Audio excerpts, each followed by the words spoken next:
I speak on behalf of Christian Aid and the Civil Society FfD mechanism.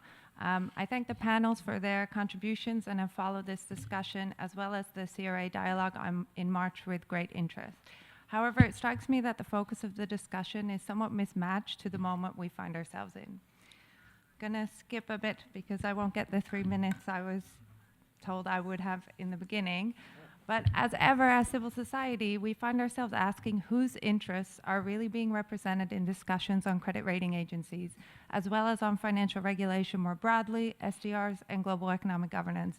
Who gets to decide what, quote, adequate progress towards development is, which is the language in the debt sustainability analysis of the Fund and Bank.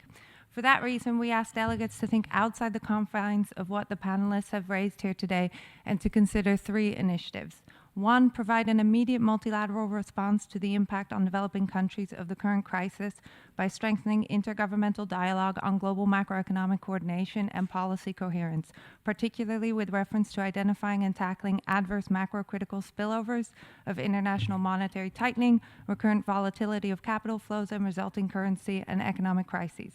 2nd, advance intergovernmental dialogue to strengthen the global financial safety net for developing countries, including identifying immediate reforms that can facilitate a more efficient global reserve system and strengthen international standards of financial and prudential regulation, and adequate provisions to limit speculative behavior by non-bank financial institutions.